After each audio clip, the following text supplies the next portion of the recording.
한번 따라하겠습니다. 큰 용사여, 다시 일어나라. 큰 용사여, 다시 일어나라. 지난주 설교 제목이 뭐였죠? 우리의 모든 짐을 대신 지시는 주님을 찬양하라 했습니다. 여러분, 오늘 말씀은 큰 용사여, 다시 일어나라 말씀을 가지고 이 한 말씀만 우리에게 아멘이 되어진다면 우리의 삶에 큰 승리가 있고 역사가 일어날 줄 믿습니다. 제가 목회를 하다 보면은 다양한 사람들, 다양한 위치에 있는 분들을 만나게 되어지는데, 그분들을 만나면 보통 그렇지 말아야 되는데 그 열등감이 있는 분들이 있어요. 그 정도 얼굴이면 잘생긴 얼굴이에요. 예쁜 얼굴이에요. 할렐루야. 근데 자기는 못났다라는 거예요. 못생겼다라는 거예요. 이런 얼굴로 어떻게 사느냐라는 거예요. 또 어떤 분들은 보통 수준 이상으로 이 삶을 살아가고 있는데 자기는 성공하지 못했다라는, 내 뜻대로 되지 않았다라고 그렇게 스스로가 자기 자신을 비하하면서 그게 행복하지 못하게 사는 분들이 있다라는, 저는 그런 얘기를 들으면서 이런 생각을 했어요. 왜 사람들은 왜 이런 열등감을 가지고 이런 무력함을 가지고 무기력하게 삶을 살아가는가? 그것은 보면 환경적인 문제가 아니구나, 상황적인 문제가 아니구나, 그건 철저히 내적인 문제구나.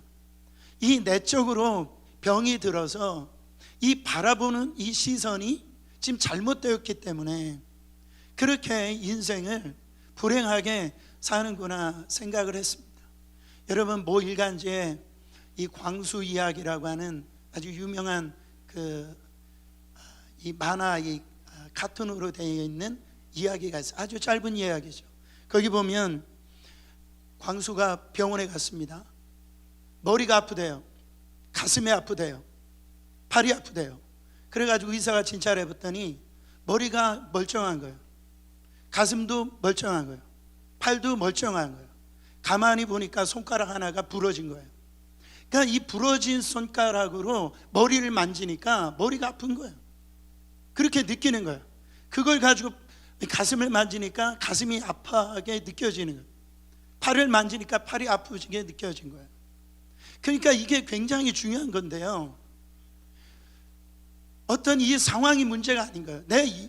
어떤 영혼이 내면에 어떤 문제가 생기니까 환경적으로 괜찮은데도 모든 것이 그렇게 불행한 것이 아닌데도 그 내 영혼에 이 문제가 생기고 어떤 이 병이 걸려 있으니까 이 바라보는 것들이 다 왜곡되어지고 이 삶의 불행한 인생을 살 수밖에 없다라는 거죠. 여러분, 그러므로 우리 인생에서 참 중요한 것이 뭐냐면 내가 누구냐라는 거예요.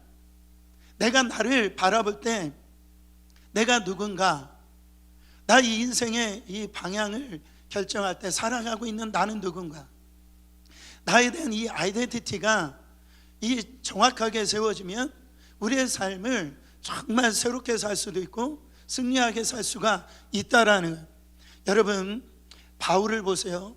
복음을 전하는데 얼마나 많은 어려움이 있었습니까? 고난이 있었어요. 강도의 위험이 있었고 배고픔의 어떤 고통이 있었고, 그 감옥에 들어가는, 또 이런 태장을 맞는, 결국은 이 죽음을 앞에 이런 놓여 있는 그런 어려움이 있었어요. 그러나 이 사도 바울은 이 복음을 전하면서 그런 어려움과 상황적으로 고통이 있고 그런 고난이 있었지만 그 믿음의 길을 걸어가더라는 거예요. 그 하나님이 맡기신 그 길을 흔들리지 않고 걸어가더라는 거예요. 왜 그런 길을 걸어갈 수 있었느냐? 사도 바울은 자기의 어떤 이 존재가 어떤 존재인가를 정확하게 알 수 있었어요. 로마서 1장 1절을 보세요. 그리스도의 종 바울은 사도로 부르심을 받아 하나님의 복음을 위하여 특정함을 입었느니라. 나는 그리스도의 종이야. 나는 이 하나님께서 불러서 사도로 세우신 사도야. 나는 하나님이 나를 부르셨어 라고 하는 이 정체성이 분명했다라는 거예요. 여러분 갈라디아서 1장 1절 보세요. 사람들에게서 난 것도 아니요 사람으로 말미암은 것도 아니요 오직 예수 그리스도와 그를 죽은 자 가운데서 살리신 하나님 아버지로 말미암아 사도된 바울은 내가 이렇게 고난이 있고 환난이 있고 어려움이 있지만 내가 이런 사도의 직분을 감당하는 것은 이거 내가 하고 싶어서 하는 게 아니다. 누가 시켜서 하는 게 아니다.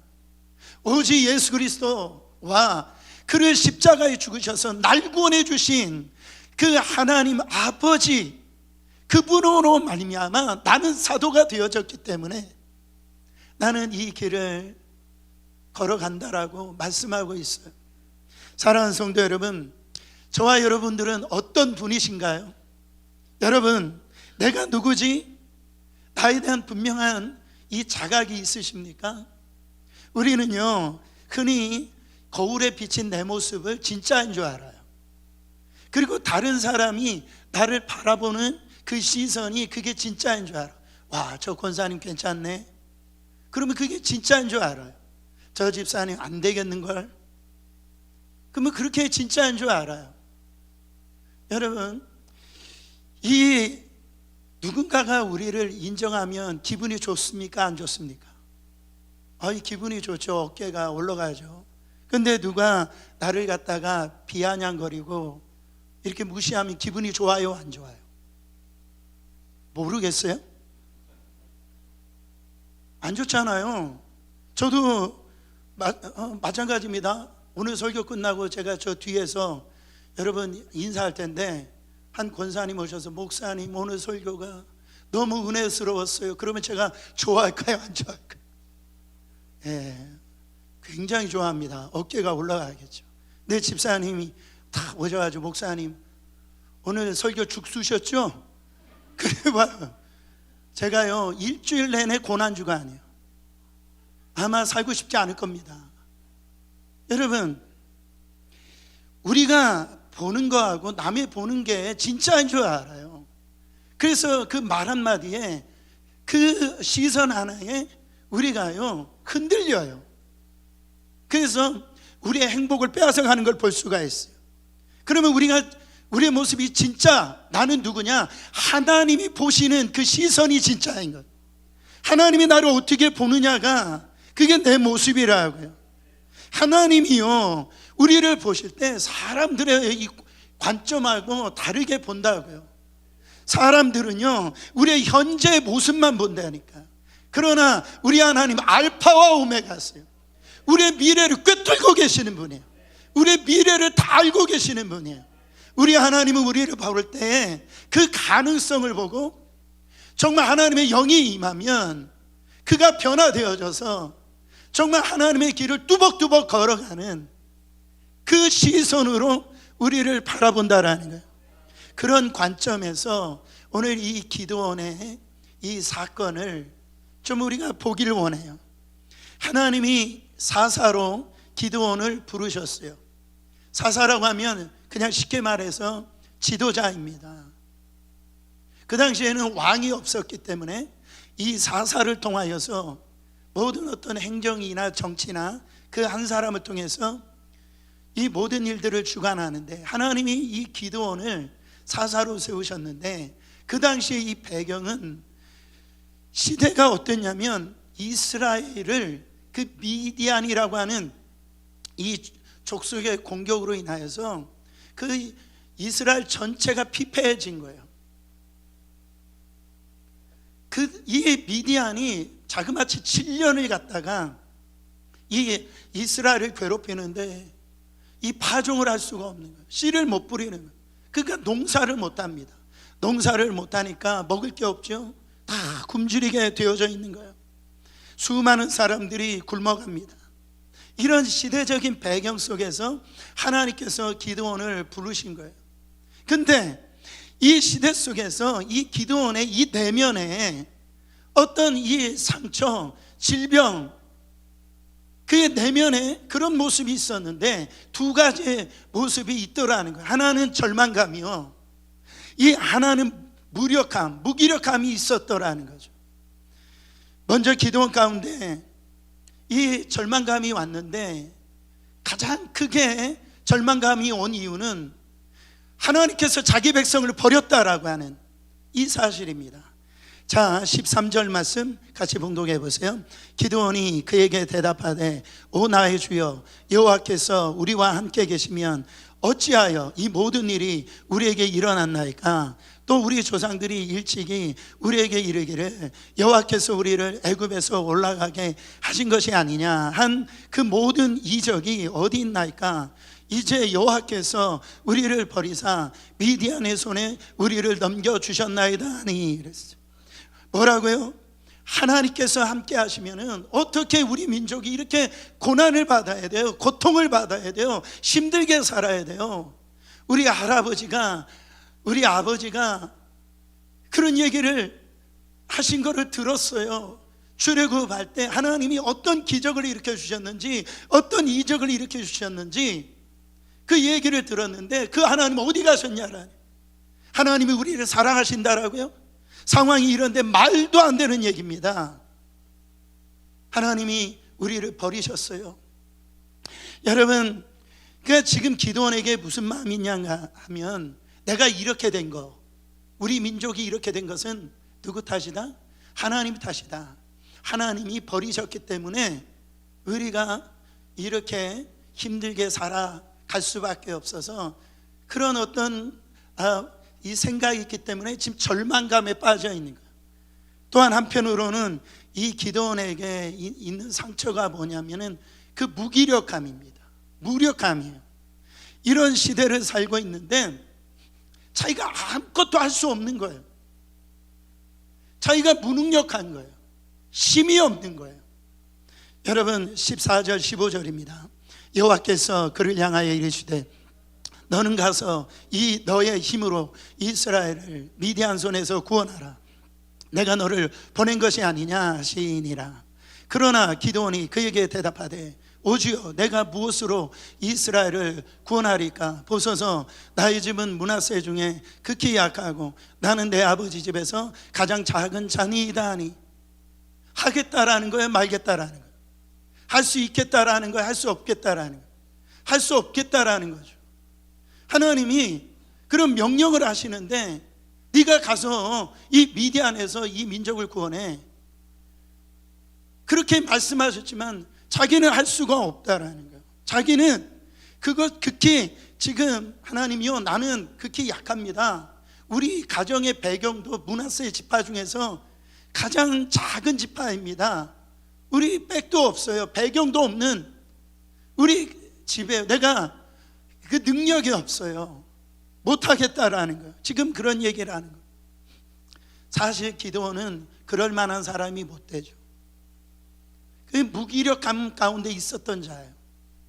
여러분 그 11절에 보면 여호와의 사자가 이제 기드온을 찾아오는 걸 볼 수가 있어요. 그때 기드온이 뭐하고 있었어요? 이 밀타작을 하는데 포도주 틀에서 숨어서 밀타작을 하는 거예요. 저도 어렸을 때 타작을 해봤지만은 이 타작은요 마당 넓은 데서 타작을 하는 거예요.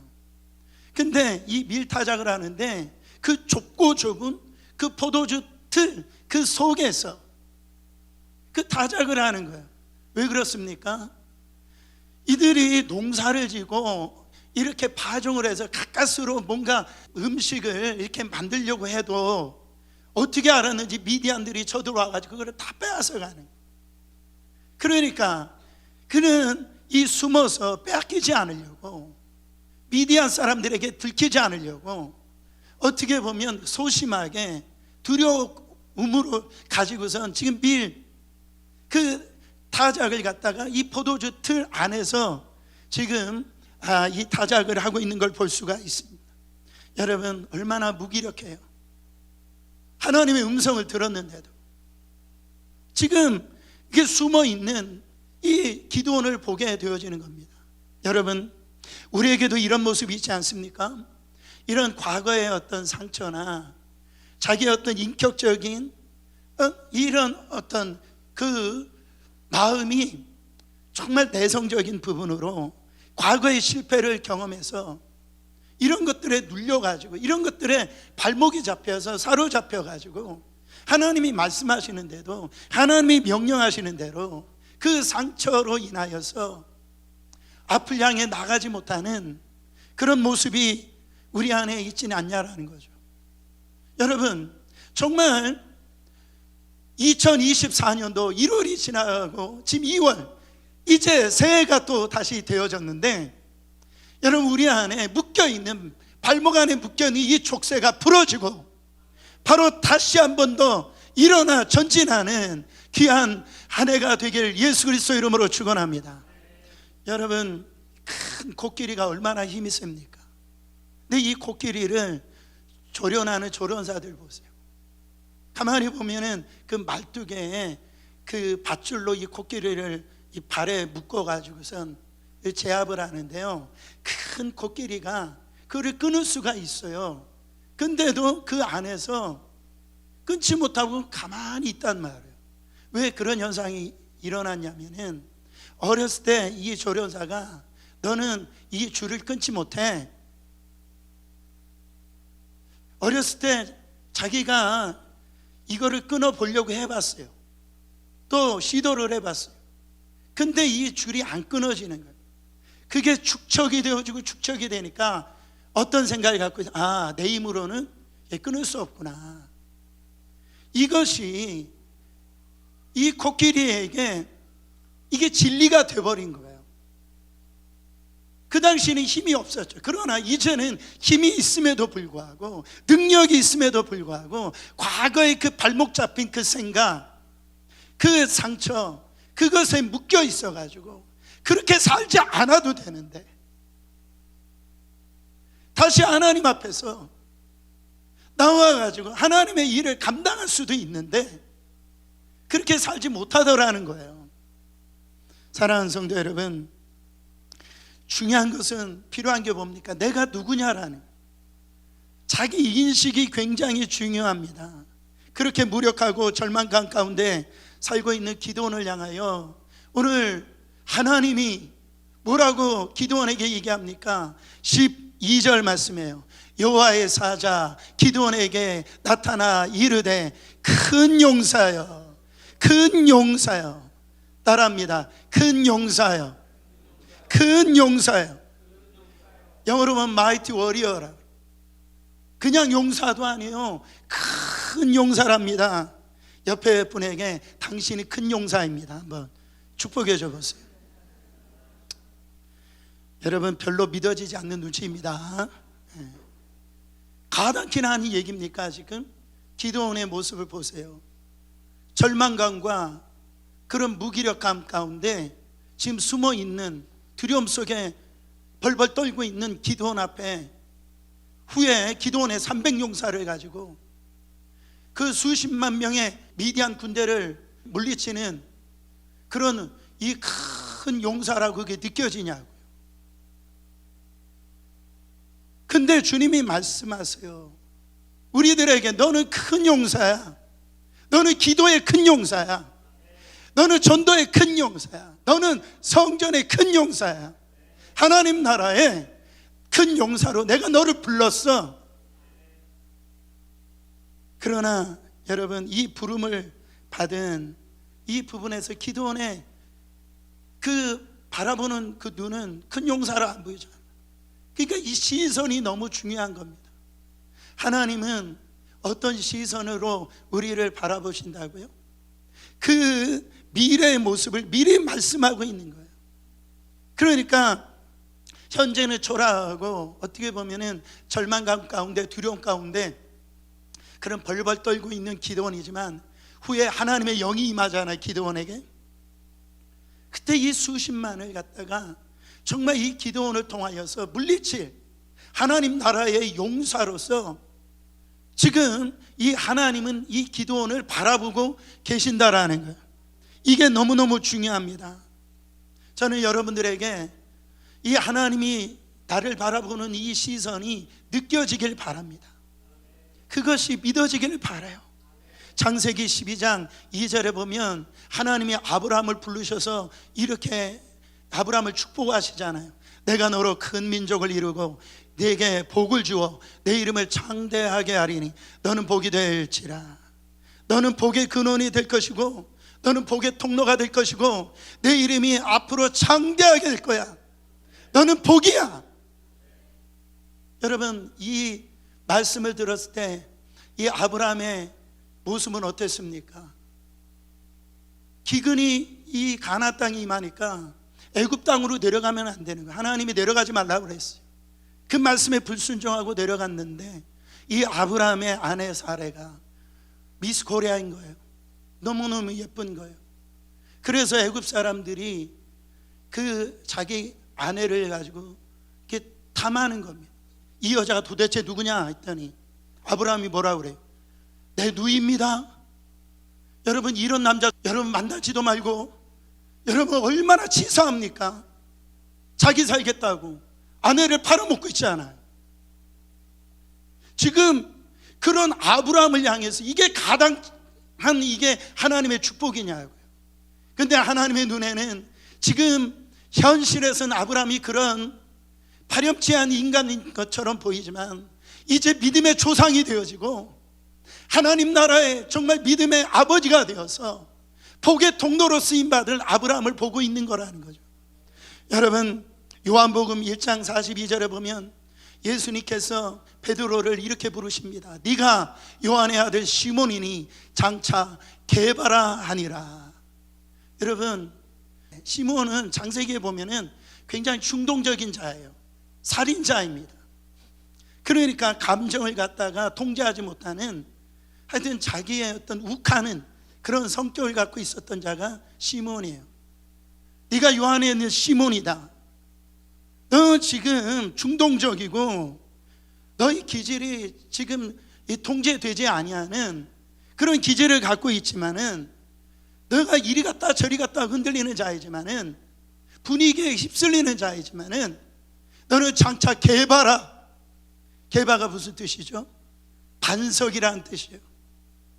이제 주님의 영이 임하고 이제 베드로를 향한 하나님의 그 가능성을 보고 계시는 거예요. 12제자의 수제자가 되어져서 예루살렘의 초대 담임 목사가 되어져서 정말로 이제는 하나님 나라의 복음 전파의 이 전초지시가 되어지는, 거기에 쓰임받을 이 사도로의 모습을 우리 하나님은 지금 베드로를 향해서 보고 계시는 거예요. 여러분, 현재의 모습을 보고 정말 말하지 마세요. 아유, 저 사람 저래가지고 뭐가 되겠나, 이런 얘기하지 마세요. 하나님이 축복하시면, 하나님의 영이 그들 사로잡히시면, 사랑하는 성도 여러분, 그 사람은 큰 용사가 될 수 있다라는 거예요. 하나님 나라에 맨 앞에 서서 싸워 나아가는 군사가 되어줄 수가 있다라는 거예요. 저는요, 좋아하는 그 복음성가 중에 아주 먼 옛날 많이 부르잖아요. 아주 먼 옛날 하늘에서는 당신을 향한 계획이 있었죠. 하나님께서 보시며 좋았더라고 말씀하셨네. 이 세상 그 무엇보다 그 귀하게 나의 손으로 창조하였노라. 할렐루야. 내가 너로 인하여 기뻐하노라. 내가 너를 사랑하노라. 사랑하는 성도 여러분, 하나님은 우리를 향한 놀라운 계획이 있어요. 뜻이 있다라고요. 하나님은 우리를 창조하시고 심히 기뻐하셨다라고요. 여러분, 우리는 열등감에 빠질 사람들이 아니에요. 무기력함 가운데 지금 살아갈 사람들이 아니에요. 하나님은 오늘 우리에게 보고 말씀하세요. 너는 내 것이라. 내가 너를 지명하여 불렀나니 너는 내 것이라. 네 안에 나의 계획이 있어. 내가 바라보고 있는 그 분명한 비전이 있어. 나는 너를 통해서 이 일을 이룰 거야. 할렐루야. 여러분, 앞에 어떤 장애물, 어떤 좌절이 있더라도 이 주님의 말씀을 기억하면서 담대하게 일어나기를 예수 그리스도 이름으로 축원합니다.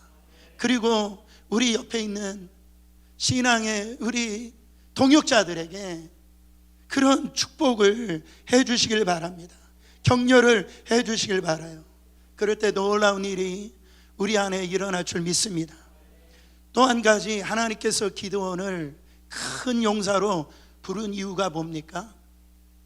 하나님이 기드온과 함께 하심에, 하나님이 기드온과 함께 하심에 너는 큰 용사라는 거예요.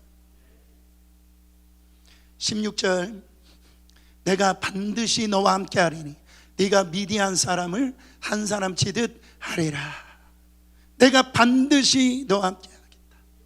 넌 비록 지금 약하고 보잘것도 없고 가정 배경도 없고 끊임없이 이렇게 공격하는 지금 적군의 이 공격 앞에 있지만은 내가 반드시 너와 함께 하리라. 내가 너를 떠나지 아니하리라. 하나 우주 만물을 지으시고 창조하시고 통치하신 그 하나님께서 지금 너를 부르고 계시는데 너는 큰 용사라는 거예요. 여러분, 제가 수학은 잘 못하는데 수학에 보면 무한대 개념이 있습니다. 그렇죠? 무한대 개념 이거. 여러분, 무한대에다가 100을 더하면 어떻게 되죠? 무한대에다가 만을 더하면 어떻게 되죠? 대답을 안 하시면 제가 무한해져요. 무한대에다가 100을 더하면 어떻게 돼요? 만을 더하면 어떻게 돼요? 그 무한대가 되는 거예요. 근데 무한대에다가 뭐 100을 빼든 1000을 빼든 뭐 만을 빼든 그건 이 무한대에 아무런 영향을 못 끼친다라는. 사랑하는 성도 여러분, 중요한 게 뭐예요? 우리의 인생 가운데 누가 함께 하시냐라는 거예요. 정말로 불가능이 없으시고 한계가 없으신 그 하나님께서 우리와 함께 하신다고 한다면, 여러분, 우리가 100이든 우리가 만이든 그 소용이 없는 거예요. 하나님이 함께 하실 때 100이 무한이 되어지는 거고 만이 무한이 되어지는 거고, 100을 갖고 있어도 만을 갖고 있어도 하나님이 안 계신다면 그 수준에서 인생이 끝난다라는 거예요. 여러분, 똑같은 컵인데 여러분 그 컵 안에 뭐가 들어가느냐에 따라서 그 가치가 달라집니다. 그렇죠? 거기에 물이 들어간 거하고 거기가 보화가 들어간 거하고 그 컵의 가치가 달라지는 거예요. 여러분, 우리 가치가 그와 똑같다라는 거죠. 고린도 후서 4장 7절 말씀에 이런 말씀이 있습니다. 우리가 이 보배를 질그릇에 가졌으니 이는 심히 큰 능력은 하나님께 있고 우리에게 있지 아니함을 알게 하려 함이니라. 여러분, 우리를 질그릇이라고 얘기를 합니다. 질그릇이 뭐예요? 형편없는 그릇이에요. 사람들이 관심조차 없는 그릇이에요. 그냥 던지면 쉽게 깨지는 그릇이 질그릇이라고요. 우리는 질그릇인데, 근데 그 질그릇 안에 뭐를 담고 있답니까? 보배를 담고 있는데 그 보배가 바로 예수 그리스도시라는, 그 보배, 그것이 예수 그리스도신데 그 보배 대신 예수 그리스도가 우리 안에 거하시면은 여러분, 우리의 능력이 우리 안에 있지 아니하고 하나님의 능력이 우리 안에 임하게 되어져요. 하나님의 이 치유가 우리 안에 임한단 말이에요. 하나님의 부유가 우리 안에 있단 말이죠. 그래서 이 모든 이 능력이 우리 안에 있지 아니하고 하나님에게 있다라는 것을 알려주신다라는.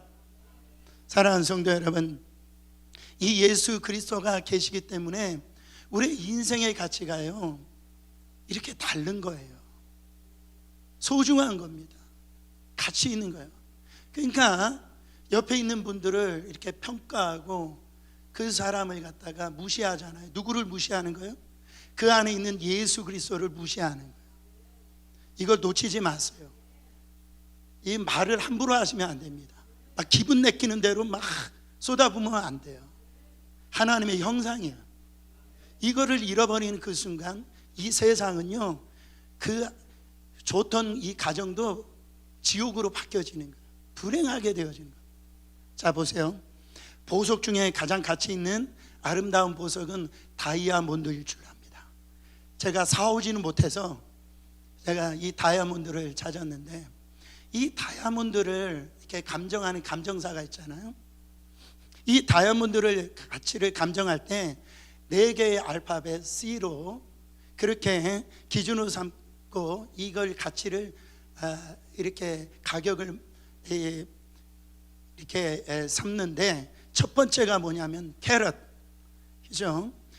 이게 몇 캐럿이냐, 그거에 따라 가지고 이 가치가 달라진다는. 둘째는 컷, 이게 아름다움을 이야기합니다. 그러니까 이 모양이 얼마나 아름다운가. 셋째는 이 컬러, 그러니까 이 색깔이 영롱한 빛을 띠고 있는가. 네 번째는 클라이어리, 이 순도입니다. 이 순도, 이 몇 퍼센트인가, 몇 퍼센트 다이아몬드인가. 이 4가지의 이 C로 이 다이아몬드의 이 가치 감정을 한다라는 거예요. 근데 요즘은 사람들이요, 이 보석뿐만 아니라 사람들을 평가할 때도 이 4가지의 이 C를 가지고 그 사람을 평가하는 거예요. 첫 번째 뭐라고 그랬어요? 캐럿. 그러니까 부의 크기예요. 얼마나 저 사람이 부동산이 많이 있는가, 얼마나 저 사람이 좋은 차를 타고 다니는가, 그것을 바라보고 그 사람을 평가한다. 두 번째 모양이라고 그랬죠. 저 사람이 얼마나 예쁘냐, 잘생겼느냐. 그래가지고 요즘에 유행하는 게 이 몸짱 만드는 거 있잖아요. 그냥 그걸 보고 그 사람을 갖다가 가치를 이렇게 삼으니까 그렇게 열심히 노력하는 거예요. 셋째가 이 색깔이에요. 그러니까 이런 일이 있으면 안 되는데, 백인이냐, 흑인이냐, 동양인이냐, 이걸 가지고선 사람의 가치를 갖다가 삼는다. 네 번째 이 도덕성인데, 저 사람이 정말 정직하느냐, 어떤 이 삶에 결함이 없느냐, 이 4가지를 다 갖추면은요, 저 사람은 꽤 능력 있는 사람이라고 인정을 받는다라는 거죠. 여러분, 하지만 여러분, 제가 말씀드리고 싶은 건 이겁니다. 아무리 이 4가지를 다 완벽하게 갖췄다 할지라도 정말 빼놓을 수 없는 이 한 가지가 없다면 안 된다라는 거예요. 그 한 가지 C가 뭡니까? 크라이스트라는 거예요. 예수 그리스도시라는 거예요. 이 캐럿도 중요하고 이 갈라, 클레어티, 이 모든 것들이 다 중요하지만은 그 안에 보배 되신 예수 그리스도가 없다고 한다면, 여러분, 그분이 내 안에 계시님이 분명하지 않다고 한다면 하나님의 능력이 내 것이 될 수가 없고 인생의 진정한 승리가 없고 행복할 수가 없다라는 거죠. 비록 그 뛰어난 외모가 지금 우리 안에 없다 할지라도, 당장 지금 자녀들 등록금을 결정할 만큼 지금 힘들지라도, 지금 몸이 아프고 불편해서 예배 드리러 오는 것이 그렇게 힘들지라도, 바로 우리 안에 우리의 구원자이시며 알파와 오메가 되시며 우주 만물을 창조하신 그 하나님이 우리와 함께 계시는 그 사람, 여러분, 그 사람이 하늘 소망이 있는 것이고 위대한 하나님의 전사로 나아가 싸워 하나님 나라를 이루는 자가 될 수 있다라는 거죠. 23절 같이 읽어보세요. 여호와께서 그에게 이르시되 너는 안심하라, 두려워하지 말라, 죽지 아니하리라 하시니라. 지금 미래에 대한 두려움이 있으신 분들이 있잖아요. 정말 질병 때문에 죽음에 대한 공포가 있는 분들이 있잖아요. 자녀로 인하여서 여러 가지로 지금 무기력하게 사는 분들이 있잖아요. 여러분, 주님이 뭐라고 말씀하십니까? 사랑하는 누구야? 안심하라, 두려워하지 말아라, 절대 죽지 아니하리라. 우리 옆 사람에게 안심하세요, 두려워하지 마세요, 죽지 않습니다. 여러분, 저는요, 우리 교회를 향한 하나님의 놀라운 계획이 있다라고 믿습니다. 하나님의 뜻이 있다라고 저는 믿어요. 저는 우리 성도들을 향해서 그런 소망을 품습니다.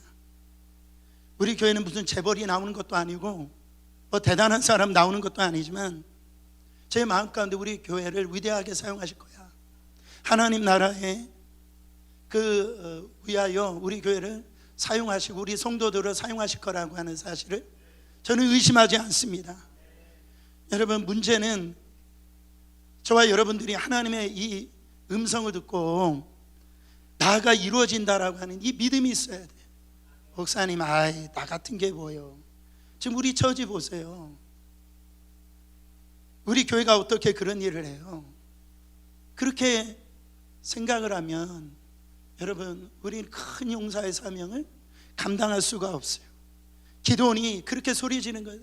내가 그렇게 성격이 모났던 자라고, 내가 그렇게 그 무기력하게 절망 가운데 살았던 나라고. 근데 정말로 내가 그런 사람이었지만 하나님이 나와 함께하여 주시니까 내가 위대한 하나님의 용사로 쓰임 받았다라고. 저 미디안 군대를 갖다가 저 300명 숫자를 가지고 내가 다 물리쳤다라고. 그렇게 기도원은 지금 우리 가운데 외치고 있다라는. 여러분, 우리는 별을 딸 수는 없어요. 그러나 별을 볼 수는 있습니다. 그 기가 막힌 얘기인데, 하나님은 우리 보고 별을 따라고 하지 않았어요. 별을 바라보라고 얘기합니다. 여러분, 지금 실패가 있어요. 내 안에 상처가 있어요. 고난과 아픔이 있어요. 그래서 뭐 사람 만나기 싫고 지금 기드원처럼 그 포도주 뜰 안에서 두려움을 가지고 움츠리면서 그렇게 그런 삶을 지금 살아가고 있는 분이 있을지 모르겠어요. 그러나 하나님은 그 모습이 우리의 모습이 아니다라니. 하나님은요, 지금 밖으로 나와서 뭘 보라는 겁니까? 저 별을 보라는 거예요. 저 태양을 보라는 거예요. 저 별, 저 태양을 누가 만들었느냐? 그 별을 만든 사람이 누구신지, 지금 우주 만물을 운행하는 사람이 누구인지, 그분이 누군지를 좀 바라보라는 거예요. 그분이 너와 함께하고 있다라는 거예요. 저는 사실 이 자리에서 설교한다는 것 자체가 큰 부담이 있습니다. 참 긴장도 되고요. 아까 일부 때도 그랬지만은 저 자리에 앉아 있는데 입이 그냥 다 바싹바싹 말라요. 그런데 그 앉아 있을 때마다 기도를 합니다. 하나님, 저는 이 말씀을 증거할 만한 그런 목사가 못 돼요. 그런 힘이 저에게 없어요. 하지만 하나님, 저 자리에 저 혼자 세우지 마시고 하나님이 함께 그 자리에 서 주세요. 하나님, 제가 혼자 설교하지 않도록 하나님께서 이 예배 드리는 성도들 가운데 이 말씀이 들려주게 해주세요. 그렇게 기도하고 나면은 마음이 든든해집니다. 나의 스스로의 자신감이 아니라 하나님이 부어주시는 자신감이 생겨서 오늘도 이렇게 설교를 하는 거예요. 여러분, 저뿐만일까요? 우리 모두가 마찬가지 아닙니까? 아침마다 이제 직장에 출근하시면서 사업장에 가시면서 여러분 가정을 돌보면서 교회를 이렇게 섬기면서 나의 모습을 바라보면 주님, 나는 잘할 자신이 없어요. 제가 이래요. 부담이 됩니다. 하지만 오늘 하나님 말씀에 큰 용사요, 내가 너와 함께하리라. 그 말씀이 묵상이 되어지고 믿어지면은요, 우리 안에 오늘 성가대가 찬양했던 것처럼 담대하게 살아갈 수가 있다고요. 그 세상이 두렵지가 않은 거예요. 하나님이 나가 싸워주심을 보게 되어지는 겁니다. 여러분, 말씀을 정리하면서 우리 일상에 회복해야 될 것이 뭔가, 가슴이 뛰지 않는 일을 가슴 뛰게 하는 것이 우리 일상의 영성이 필요하다는 거예요. 여러분, 정말 일하는 거 재미없으시죠? 뭐 사업하는 거 재미없으신 분들이 많을 겁니다. 어쩌면 교회에 봉사하고 헌신하는 거 힘드는 분들이 있을지 몰라요. 그때 여러분 기도하세요. 하나님, 이 재미없는 일 정말 기뻐서 죽을 만큼 기쁘게 해주세요. 즐겁게 해주세요. 그 일을 할 수 있도록 기도를 하면 하나님께서 그 마음을 다시 뛰게 해줄 줄 믿습니다. 제가 말씀을 준비하면서 영상 하나를 봤는데 인도에서 있었던 일이었어요. 와, 그 영상에 제가 얼마나 은혜를 받았는지. 인도에 가보면 이런 그 멍키가 뭐죠? 원숭이가 많은데요, 이 원숭이가 이게 두 발과 이 두 팔을 하늘을 향하고 벌벌 떨면서 지금 죽어가고 있는 거예요. 그래가지고 많은 사람들이 모여가지고 이거 어떡하지 어떡하고 있는 장면이 보입니다. 그때 두 사람이 딱 나타나가지고 이 두 손가락으로 이렇게 원숭이 배를 문질러요. 문질리고 또 톡톡 치고, 그리고 또 문질리고 톡톡 치니까 어느 순간이니까 이 원숭이가 살아나는 거예요. 일어나는 거예요. 와, 그 순간에요, 굉장히 큰 제 안에 이 감동이 임하더라고요. 저는 그것을 보면서 말씀 준비하면서 제가 그런 기도를 했단 말이에요. 하나님, 이 예배드리고 있는 우리 성도들의 죽었던 가슴을 좀 뛰게 해주세요. 성령님 박박 문질러 주셔가지고 정말 여러 가지 지금 인격적으로 환경적으로 눌려 있는, 다 죽어가지고 그냥 쓰러져 있는 이 분들을 하나님께 성령의 이 시간에 CPR, 그러니까 막 이렇게 그냥 눌러주셔가지고 다시 일어나게 하여 주시옵소서, 살아나게 하여 주시옵소서, 다시 비전의 자리, 사명의 자리로 가게 하여 주시옵소서. 여러분, 오늘 이 시간이 주님이 그렇게 만들어 주실 줄 믿습니다. 세상적으로 볼 때는 무명하게 보이고 약하게 보고 평가가 그렇게 안 좋게 보일지라도 하나님이 우리를 보실 때 예수 그리스도와 함께 있는 우리를, 너는 무명한 자가 아니고 유명한 자예요, 연약한 자가 아니고 강한 자예요. 정말 우리 이 세상을, 하나님 나라를 세울 수 있는 그 놀라운 위대한 큰 용사다, 주님이 말씀하고 있습니다. 오늘 그 예수 그리스도의, 그 보배 되신 예수 그리스도의 역사가 여러분 안에 일어나 다시 가슴 뛰는 일들이 일어나기를 축원합니다.